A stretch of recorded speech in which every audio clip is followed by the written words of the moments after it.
Hello friends, this is Jyoti and welcome back to Adi Shankar. आज हम इस सेशन में यूपी पीसीएस 2023 टेस्ट सीरीज संख्या 10 पर डिस्कस करेंगे। फर्स्ट क्वेश्चन है, अजंता और महाबलीपुरम के रूप में ज्ञात दो ऐतिहासिक स्थानों में कौन सी बात समान है? ऑप्शंस, दोनों एक ही समय काल में निर्मित हुए थे, दोनों का एक ही संप्रदाय से संबंध है, दोनों में शिलाकृत स्मारक हैं। तो सही ऑप्शन, इन दोनों में सही शिलाकृत स्मारक हैं। तो कूट में कौन सा हो जाएगा? B option. ये केवल 3 सही। स्टार्टिंग के 2 उसके नहीं सही हैं।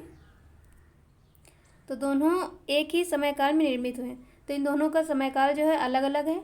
एक गुप्त काल में निर्मित हुआ है, तो दूसरा दक्षिण भारत से संबंधित पल्लवकालीन है। और सेकंड ऑप्शन, दोनों का एक ही धार्मिक संप्रदाय से संबंध है। तो ये क्यों गलत है?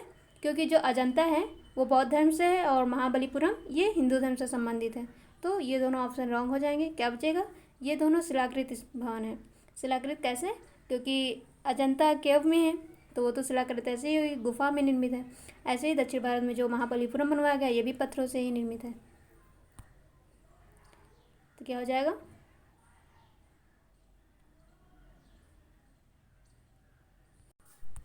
नेक्स्ट, स्वदेशी और बहिष्कार पहली बार किस घटना के दौरान संघर्ष के विधि के रूप में अपनाए गए थे? तो इन दोनों को कब अपनाया गया? ए ऑप्शन, बंगाल विभाजन के विरुद्ध। तो जब बंगाल विभाजन हुआ था 1905 ईस्वी में कर्जन के द्वारा किया गया था, तो उसी के दौरान स्वदेशी और बहिष्कार इन दोनों विधियों को संघर्ष के रूप में अपनाया गया। होम रूल 1916 से स्टार्ट होता है। एनी बेसेंट और तिलक के द्वारा स्टार्ट किया था। असहयोग 1920 से, और साइमन कमीशन की भारत यात्रा 1927 में होती है। साइमन कमीशन जो गठित होता है वो 1927 में, और भारत में आता है 1928 में। तो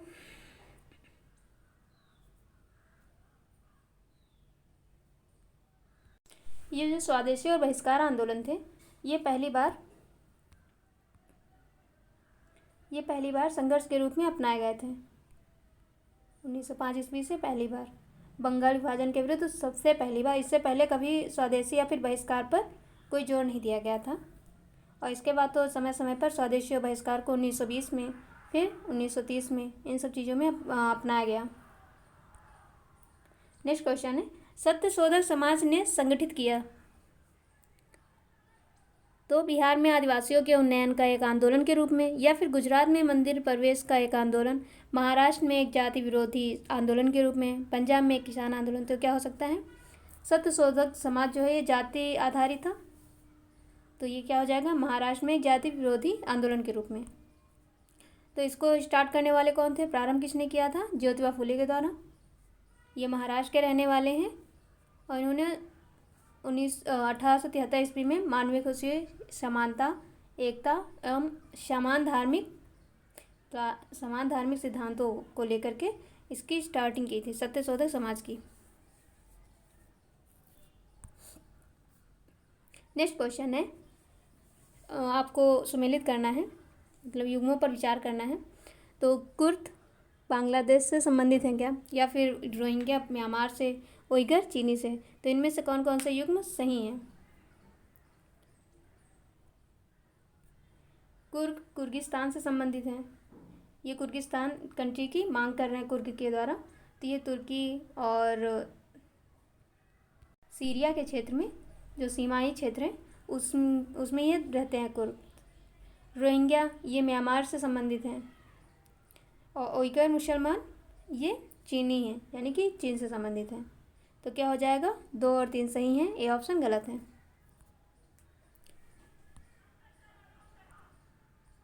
नेक्स्ट क्वेश्चन, निम्न में से कौन सी ब्रह्मपुत्र की सहायक नदी है? तो इसमें सहायक नदी बताना है। क्या ब्रह्मपुत्र की दिबांग, कामेक और लोहे सहायक नदी हैं? तीनों हैं, डी ऑप्शन।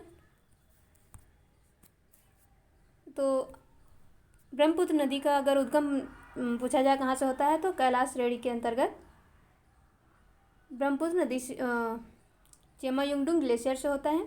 और इस नदी का अपवाह तंत्र 3 देशों में है, तिब्बत, भारत और बांग्लादेश।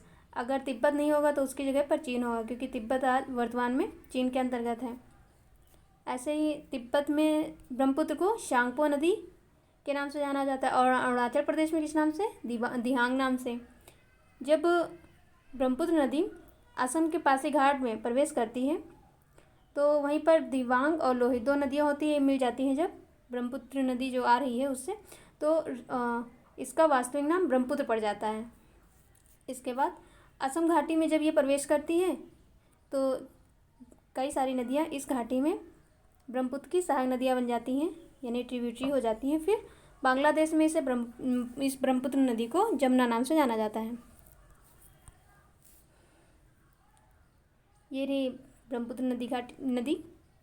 तो ब्रह्मपुत्र नदी के चेमायुंगडुंग ग्लेशियर से निकलती है, तिब्बत में सांगपो नदी के नाम से प्रवाहित होती है, और दिबांग एक गार्ज पड़ता है ब्रह्मपुत्र महान हिमालय के अंतर्गत, तो वहाँ से ये एंटर होती है इंडिया में। और जब लोहित नदी इससे मिलती है तो ब्रह्मपुत्र नदी के नाम से असम में प्रवाहित होती है। जब यह बांग्लादेश में प्रवेश करती है जैसे ही, तो यह जमुना नाम से फेमस होने लगती है। और जब इसमें गंगा नदी ब्रह्मपुत्र नदी से आके मिलती है तो इसे पद्मा नाम से जाना लगता है। और इसी नदी में, पद्मा नदी में, जब मेघना आके मिलती है तो मेघना नाम से इसे जाना जाता है। और मेघना के ही नाम से यह बे ऑफ बंगाल में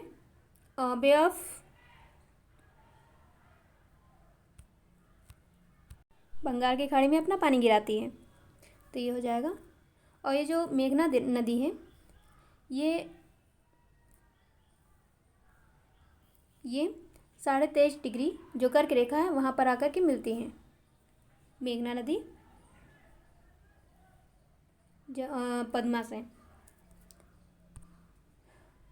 ये नहीं सहायक नदी, तो इसके उत्तरी तट, दक्षिणी तट या फिर दाएं तट, बाएं तट से मिलने वाली नदियाँ। तो ब्रह्मपुत्र नदी के अगर पूछा जाए बाएं तट से कौन कौन सी नदियाँ मिलती हैं, क्या क्या हो जाएगा, दिबांग, दिहांग, लोहित बाएं तट से मिलती है, और दीखू। और इसी ब्रह्मपुत्र नदी पर एक माजुली नदी द्वीप भी है जो नदी से निर्मित है, नदी में जो घात पाया जाता है उससे ये निर्मित है द्वीप। इसके बाद धनसरी, ये भी बाएं तट से मिलती है। जमुना, ये जमुना है, जमुना मत समझना, जमुना।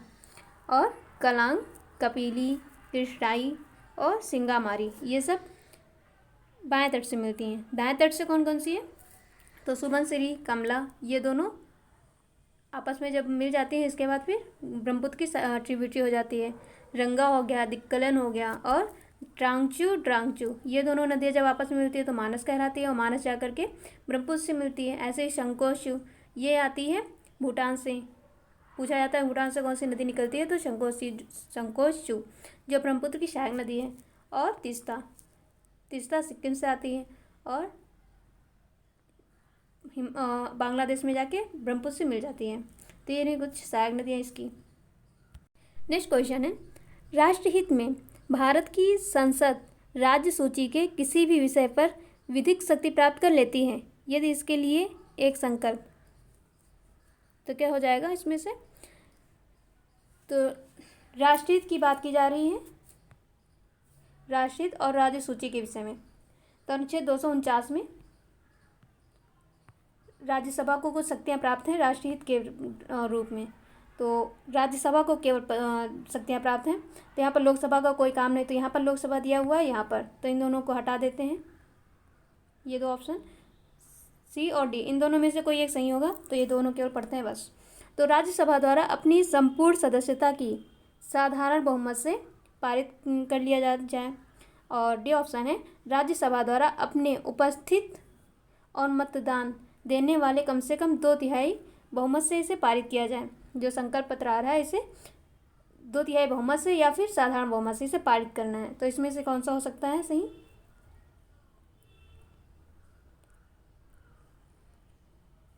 राष्ट्रहित के विषय में है तो 51% मान लीजिए। साधारण बहुमत क्या होता है, 50 से +1, और 2/3 बहुमत है, यानी कि कितना हो सकता है 66 या लगभग 67, तो इसके आसपास। तो इन दोनों में से अगर बहुमत की बात की जाए कि बहुमत कौन सा सबसे ज़्यादा है, तो 66, तो कौन सा सही हो जाएगा, डी ऑप्शन। याद करने के लिए है तरीका।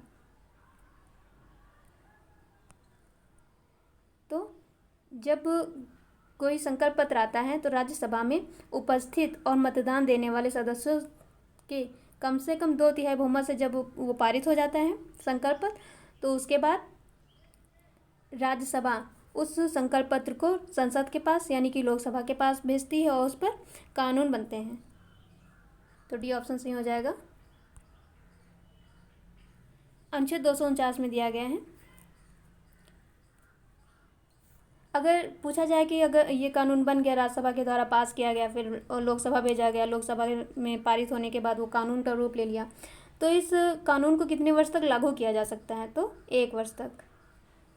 फिर अगर इसको बढ़ाना भी हो कि हाँ ज़रूरत पड़े कि हाँ अभी और 1 साल लगना चाहिए इस कानून को देश पर लागू करने के लिए, तो फिर राज्यसभा ही इस कानून को 1-1 वर्ष तक के लिए बढ़ा सकती है।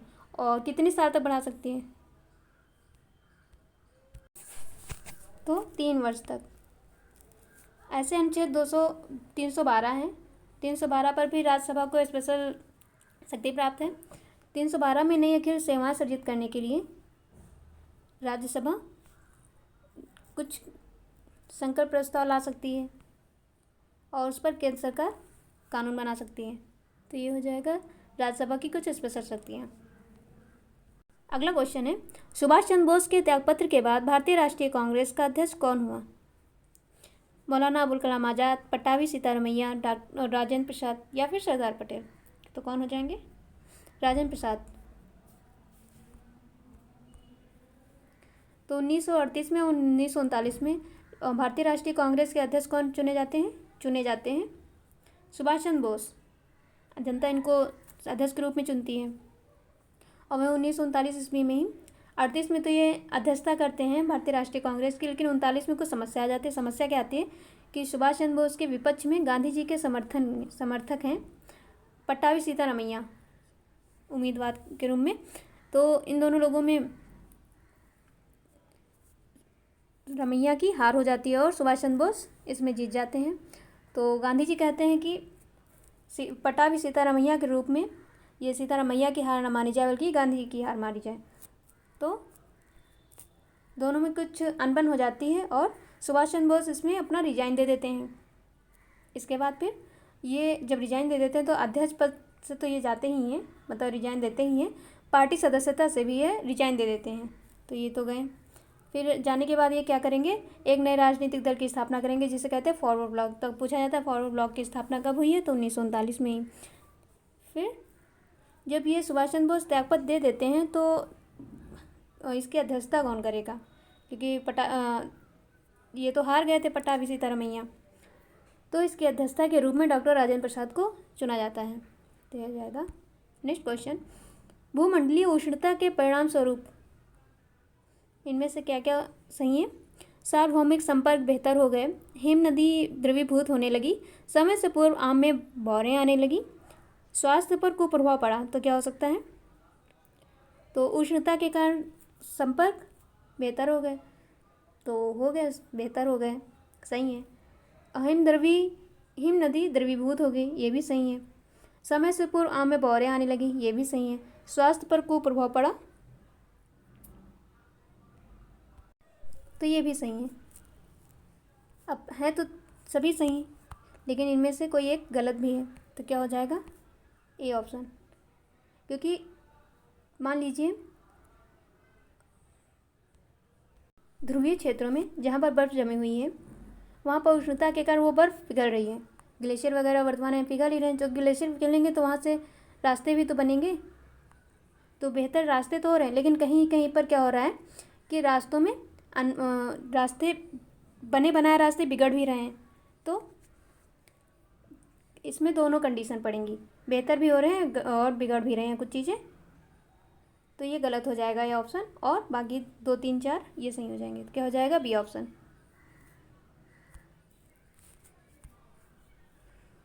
नेक्स्ट, निम्न में से किस जनगणना दशक के अंतर्गत भारत में नगरीय जनसंख्या की दशकीय वृद्धि पर सर्वाधिक रही वृद्धि दर?